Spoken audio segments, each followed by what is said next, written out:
Topic क्या है? Pituitary gland.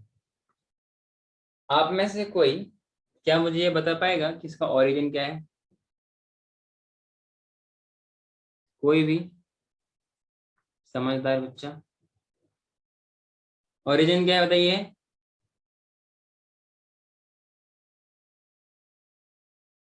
Ectodermal in origin. Clear? Hello. Origin क्या है? Ectodermal in origin. हाइपोथैलेमस के जस्ट नीचे हाइपोथैलेमिक न्यूरॉन्स होते हैं। क्लियर है? वहां पर एक पोर्टल सर्कुलेशन भी होता है। क्लियर है? तो पोर्टल सर्कुलेशन एंटेरियर पिट्यूटरी के लिए होता है, पोस्टीरियर पिट्यूटरी के लिए ये डायरेक्ट उसके रेगुलेशन में होता है with the help of hypothalamic neurons. Is it clear? जब आपने पढ़ा होगा लोकोमोशन एंड मूवमेंट, मतलब स्केलेटल सिस्टम, वहां आपने एक बोन का नाम पढ़ा होगा, दैट इज स्फेनॉइड बोन। पढ़ा था? अरे बोलो। तो वहां पर जो एक कैविटी है, जो लोकेशन है, उसको हम लोग क्या बोलते हैं? सेला टर्सी का नाम सुना है? अरे बोलो। सेला टर्सी का। इसमें नेक्स्ट पॉइंट लिखिएगा, सिचुएटेड। इसका अगर लोकेशन पूछा जाए तो it is in the sphenoid bone, जिसमें से उस पार्ट को हम लोग क्या बोलते हैं? सेला टर्सिका बोलते हैं, उस डिप्रेशन को। ठीक है? Situated in sella, sella turcica. ये नाम सुना इससे पहले of sphenoid bone? Sphenoid bone नाम सुना था?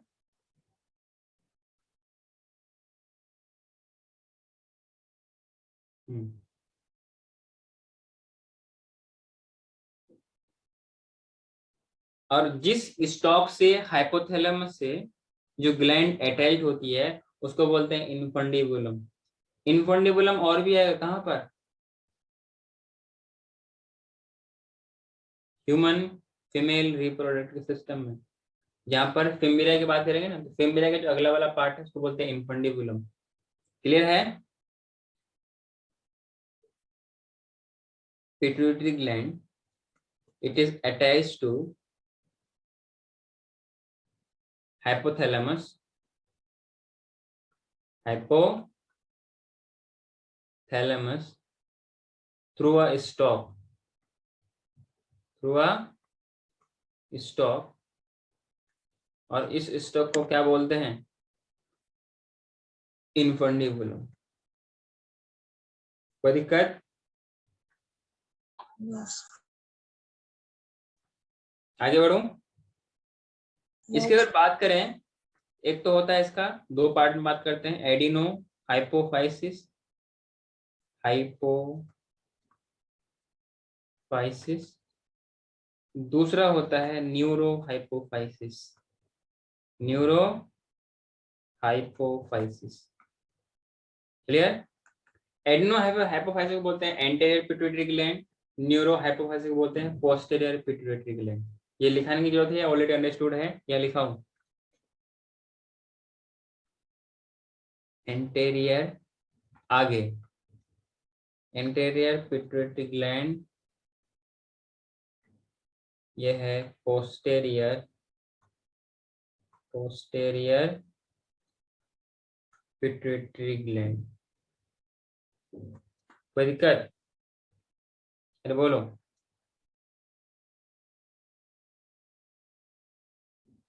हेलो। नहीं सर।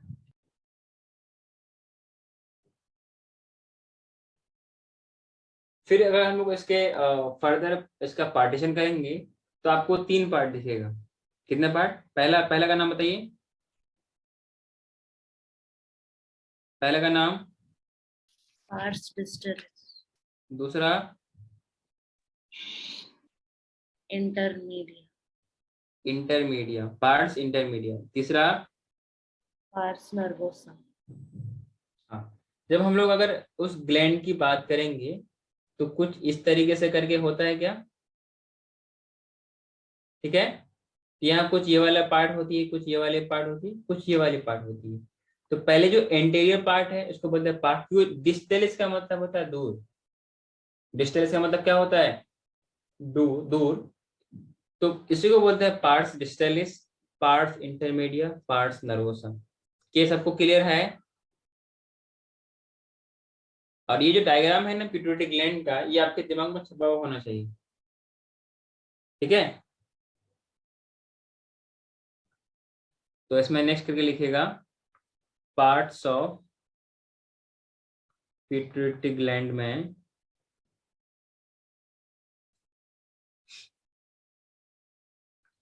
पहला पार्ट बात कीजिएगा पार्ट्स डिस्टलिस, पार्ट्स डिस्टलिस, इसको बोलते हैं एंटेरियर लोब। क्या बात करते हैं? Anterior lobe. दूसरे को बोलते हैं पार्ट्स इंटरमीडिया, पार्ट्स इंटरमीडिया। इसको क्या बोलते हैं बताइए? इंटरमीडिएट। मिडिल लोब बोलते हैं।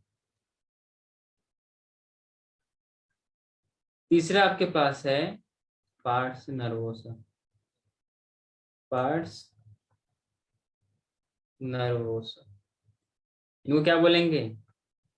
Posterior lobe. कोई दिक्कत? हाँ जी,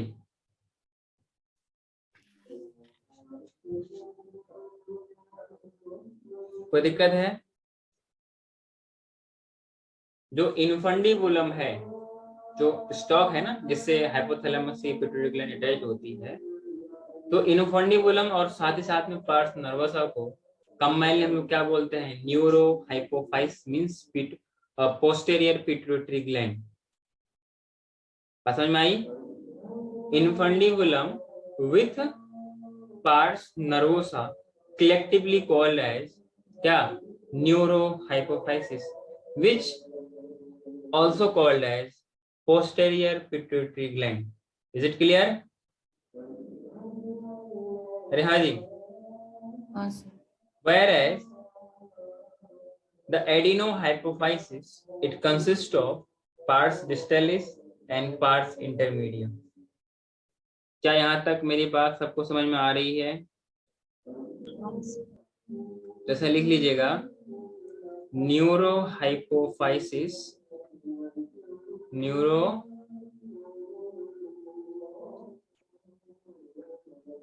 hypophysis,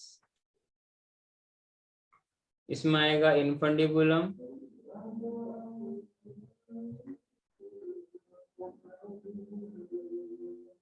plus pars nervosa. Am I right?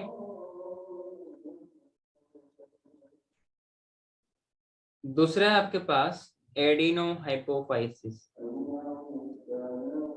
Adeno hypophysis. Adenohypophysis में क्या क्या आएगा? पार्ट्स डिस्टलिस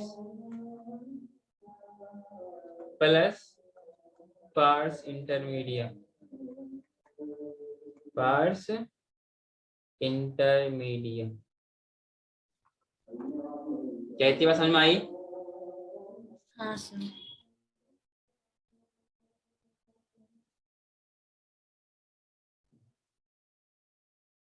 आगे बढ़ो।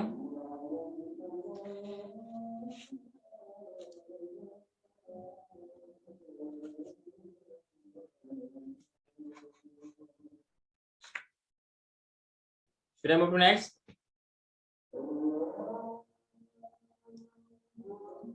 नेक्स्ट लिखिएगा, next topic hormones of adenohypophysis. Adeno hypophysis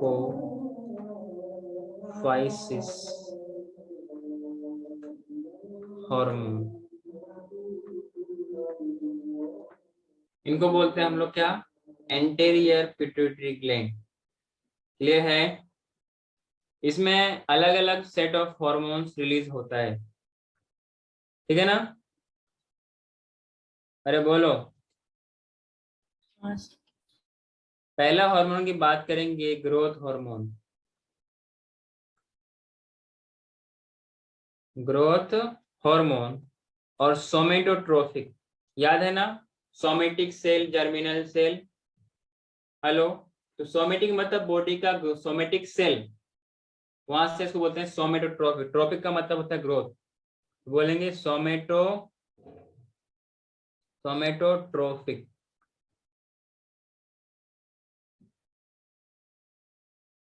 सोमेटोट्रोफिक hormone, ठीक है। इन शॉर्ट ग्रोथ हार्मोन बोलते हैं या एसटीएच बोलते हैं, सोमेटोट्रोफिक हार्मोन या ग्रोथ हार्मोन। इनका काम क्या होगा, बॉडी में ग्रोथ कराएगा, यस और नो, प्रोमोट, ऐसा लिखिएगा, effects on growth, effects on growth. इसमें पहला लिखिएगा promote elongation of bones, elongation of bones। ये सब अपने पॉइंट लिखा था क्या? नेक्स्ट लिखना, ग्रोथ हार्मोन प्रोमोट्स माइटोसिस, तभी तो है सोमेटोट्रोफिक, यस और no, and increases cell number, clear है, in many visceral organ like liver। तीसरा इसका फंक्शन लिखेगा, growth hormone stimulates growth of muscles, growth of muscles and cartilage। Is it clear? Cartilage, यहां तक बात समझ में आई? हाँ sir.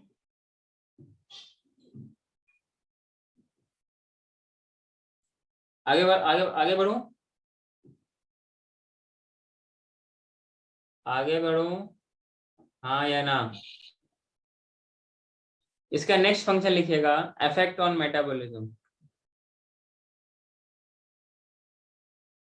Effect on metabolism.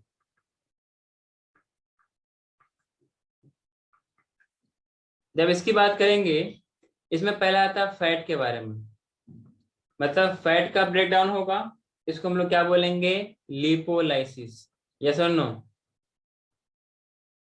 Increases lipolysis, clear है। Under the influence of growth hormone क्या होगा, लिपोलाइसिस होगा, जिसकी वजह से क्या होगा, ये जो फैट है it is used for energy as compare to carbohydrate protein के कंपेयर में। पहले किसको यूज करेगा, ये इन फैट्स को यूज करेगा, और हम क्या बोलेंगे, लिपोलाइसिस। कोई दिक्कत? ठीक है। नेक्स्ट आपके पास कार्बोहाइड्रेट, कार्बोहाइड्रेट, ये जो ग्रोथ हार्मोन है it decreases uptake of glucose in cell, glucose in cells, इसीलिए इसको हम लोग क्या बोलते हैं, डायबिटोजेनिक हार्मोन। क्यों? क्यों कि जब ग्लूकोज को अपटेक करने से रोकेगा तो ग्लूकोज का अमाउंट बढ़ जाएगा, और क्या हो जाएगा, इंसान को डायबिटीज हो जाएगा, शुगर की बीमारी हो जाएगी, हाँ कि ना? बात समझ में आ रही है? अरे बोलो। हाँ सर। ऑल्सो कॉल्ड क्या बोलते हैं इसको, डायबिटीजेनिक हार्मोन।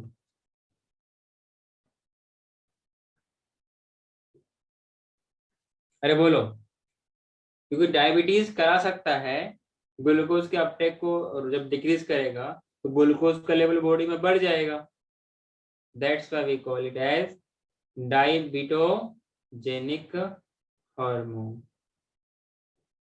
कोई दिक्कत? नेक्स्ट है प्रोटीन के बारे में। नेक्स्ट क्या है? प्रोटीन।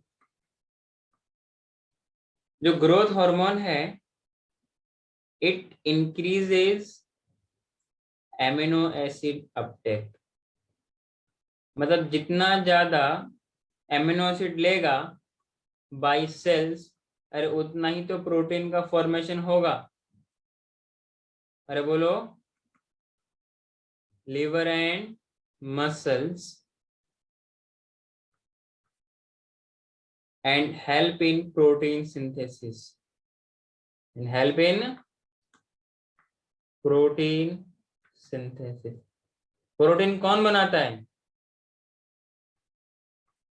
प्रोटीन कौन बनाता है?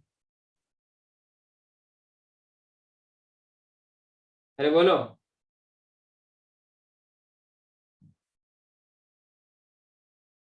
राइबोसोम बनाता है। हेलो, सर क्या? प्रोटीन कौन बनाता है? सेल में पढ़ा होगा ना आपने, राइबोसोम, प्रोटीन फैक्ट्री। तो लीवर के भी तो सेल्स होंगे ना, मसल्स में भी तो सेल्स होंगे ना। अरे हर बॉडी के पार्ट में तो सेल है, अब अलग अलग सेल के पास सेल ऑर्गेनेल भी है, इसलिए तो प्रोटीन बनती है। अब थोड़ा सा इसका डिफेक्ट में आते हैं। डिफेक्ट क्या सर? तो इसका कम होने से क्या होगा, ज्यादा होने से क्या होगा? आपको ज्यादा पढ़ा दो तो क्या होगा, कम पढ़ाऊं तो क्या होगा? अच्छा, ज्यादा पढ़ाने से आपको क्या हो जाएगा? जैसे मान लो आज 5 के बजाय हम 7 बजे तक 8 बजे तक लें, तो आपको क्या होगा? दिमाग खराब। दिमाग खराब। ये अपने मन की बात आपने बोला। अब थक जाएंगे आप, एग्जॉस्ट हो जाएंगे। कम पढ़ाऊं तो क्या होगा? अच्छा नहीं होगा, सिलेबस पूरा नहीं होगा। आपको एग्जाम में सवाल लगा, आपको एग्जाम सवाल छूट जाएगा। ठीक है, इसलिए दोनों एक पार्टिकुलर लेवल पे वो ठीक रहता है। इसमें लिखेगा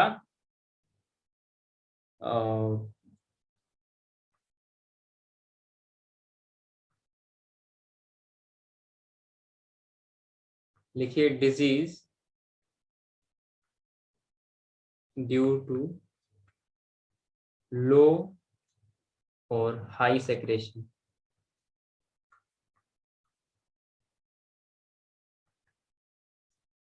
ऑफ जीएच। जीएच का मतलब घोड़ा। Growth hormone. पहला हम लोग बात करेंगे हाइपो सेक्रेशन। अरे हाइपो तो इतना पढ़ लियोगे तो आप पक गए हो हाइपो नाम सुन सुन के। हाइपो का मतलब क्या है? हाइपो का मतलब क्या है? ज्यादा। कम। ज्यादा क्यों बोला? हाइपो मतलब लो। हाइपो का मतलब, कोई बात नहीं, कुछ टाइम के लिए एमएन सर बन जाओ। जब एमएन सर अपने टाइम में छोटे अपने जमाने में पढ़ा करते थे, तो मैंने ऐसे ही आज तक वही मेरा मेथड है। अरे हाइपो मतलब लो। अरे एलो में LOW लो होता है ना, वैसे हाइपो है। हाइपो मतलब लो। जहां पर भी हाइपो है ना, कभी किसी जमाने में मुझे हाइपोसेक्रेशन, हाइपोटोनिक, आइसोटोनिक बहुत कंफ्यूजन हुआ करता था। फिनिक्स का फंडा क्या है, तो समझते समझते दिमाग लगाते लगाते कुछ ये समझ में आया। ठीक है ना? तो हाइपो का मतलब क्या है? लो सेक्रेशन। ठीक है ना? अगर सोमेटोट्रोपिक हार्मोन का लो सेक्रेशन होगा तो क्या क्या प्रॉब्लम हो सकती है? चाइल्डहुड और एडोलेसेंस में हो जाएगा ड्वार्फिज्म, बच्चे हो जाएंगे नाटे। अरे हाँ की ना, बोलेंगे फिर अरे माँ बाप तो ठीक ठाक हाइट का है, पेरेंट्स तो ठीक ठाक हाइट के हैं, पर बच्चे इतने नाटे कैसे हो गए? तो आप आसपास में कहीं खड़े होंगे तो आप क्या बोलेंगे? नहीं नहीं, इसके अंदर ना जो हार्मोन था ना, हार्मोन उसकी लो से मतलब जितना करना चाहिए, मान लो 5 किलो करना चाहिए था, 5 लीटर सिगरेट करना चाहिए था, वो 5 ml सिगरेट किया, इसलिए इसकी ग्रोथ रुक गई, मतलब हो गई स्टंटेड ग्रोथ, मतलब रुक गई ग्रोथ, मतलब हो गया नाटा। और इस फिनोमेना का बोलते हैं ड्वार्फिज्म। अरे बोलो ना, क्या बोलते हैं? Dwarfism. Low secretion in childhood बोला जाए और एडोलेसेंस बोला जाए। चाइल्डहुड, मेहरीन बात समझ में आ रही है? एडोलेसेंस, पता नहीं बच्चों कितना एग्जाम चलता है, मुझे समझ में नहीं आता। इट विल कॉजेज डुआर्फिज्म, बोलते हैं ना डुआर्फ है तू, दैट इज द नाटापन। क्या मेरी बात समझ में आई?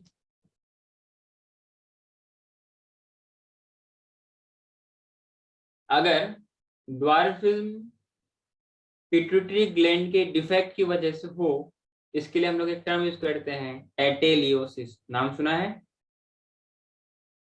अगर पिट्यूटरी ग्लैंड में कुछ डिफेक्ट हो जाए, ऐसा कंडीशन को हम लोग बोलते हैं क्या? एटेलियोसिस। कोई दिक्कत? हाँ। दूसरा इसका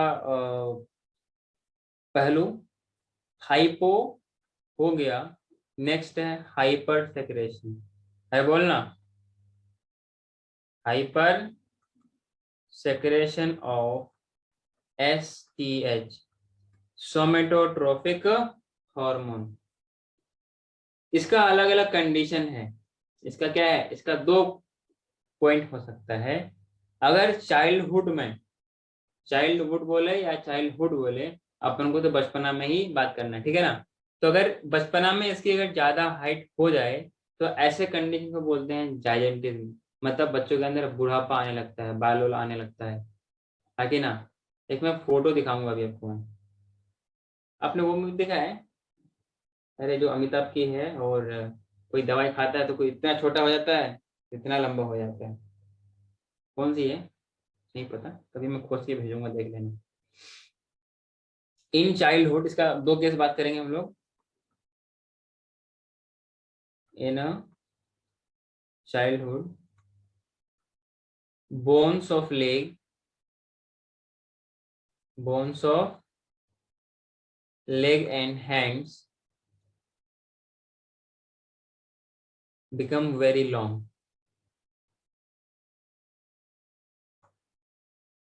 very long,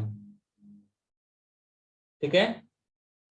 जब उसका हाथ पैर बहुत लंबा हो जाएगा, मान लो किसी को मारना ही है, जैसे उठ के ही क्या वहीं से तराक से लगा दिया आसपास में, हाँ जी, हाथ नहीं पहुंच पाया तो पैर से मार दिया, ये होता है लंबा होने का फायदा।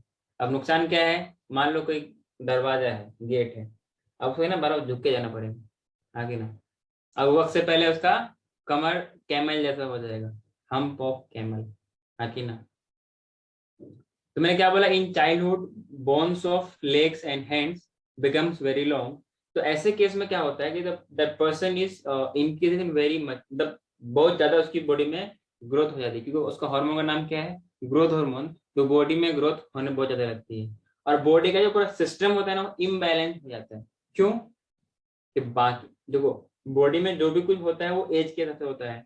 अब मान लो सिर्फ हाइट ही बढ़ गई, और वो अकल होता है ना, अकल, अकल बढ़ी है भैंस, वो अकल माइंड में अगर डेवलपमेंट ही ना हो, मेंटल डेवलपमेंट ही ना हो, तो बोलते हैं ना कि लंबे लंबू का अकल घुटने में होता है। वो कहावत सुने हो? अरे सुना है कि नहीं सुना है? आप कहीं अंग्रेज मतलब कि लंदन में नहीं रहते हो, आप इंडिया में रहते हो, तो आपने कहावत सुना होगा कि लंबू का अकल कहाँ होता है? घुटने में होता है, बाकी ना, मतलब उसका मेच्योरिटी उसके अंदर नहीं आती है। क्लियर है? तो बॉडी के अंदर जो भी सिस्टम होता है वो क्या होता है? इम्बैलेंस रहता है। ऐसे कंडीशन को हम लोग क्या बोलते हैं? जाइ जाइजेंट का मतलब होता है ना बड़ा, बहुत बड़ा। तो उसको, इस फिनोमेना को बोलते हैं जाइजेंटिज्म। क्या बोलते हैं? जाइगेंटिज्म बोलो या जाइजेंटिज्म बोलो, उससे हमें क्या मतलब है? हमें तो मतलब है उस बीमारी से, उस पर्सन से जो इतना लंबा है। हाँ कि ना? अभी रिसेंटली एक अभी न्यूज में आया था, यूपी में भी वो चला ना इलेक्शन, उसमें एक एमएलए के लिए उठा है, इतना लंबा है कि आप ऐसे ऐसे देखना पड़ेगा आपको। समझे क्या? तो ऐसे कंडीशन में मतलब बोलते हैं जाइजेंटिज्म। आगे बढ़ो क्या? अरे आगे बढ़ो। हाँ सर। इसका दूसरा पहलू लिखिएगा। अगर बॉडी में अगर एक्सेस ग्रोथ तो हो रही क्योंकि इसका सेक्रेशन ज्यादा हो रहा है। अगर ये हुआ कब, कहां पर, एडल्टहुड में, ठीक है, एडल्टहुड में होगा। तो ऐसे कंडीशन में, या फिर हम लोग ऐसा बोल सकते हैं मिडिल एज में, ना बुढ़ापे में ना बच्चे में, मतलब जवानी बीच वाली एज में, इसको बोलते हैं ना जवानी। एक जवानी से जिंदाबाद एक मूवी है, क्या बोलते हैं, मूवी भी है, ठीक है ना। तो उनके जो बोन्स होते हैं इट बिकम्स फ्लैट, जो फेस होता है फेस बहुत चौड़ा हो जाता है, ठीक है। मतलब वक्त से पहले इस तरह की डेवलपमेंट होगी तो प्रॉब्लम तो होएगा, ठीक है। जैसे फेस का बोन है कुछ ज्यादा हाथी की तरह फैल गया, वर्टिब्रल कॉलम है या लिम्स है, फोर लिम्स है, हैंड लिम्स है, कुछ ज्यादा बड़ा हो गया, उसमें भी क्या होता है, ऐसे कंडीशन में ऐसा लगेगा ना कि किसी पार्टिकुलर बॉडी के प्लेसेस में क्या होता है कि कुछ अजीब सा होने लगता है, ठीक है। मैं फोटो शेयर कर रहा हूँ क्या, एक,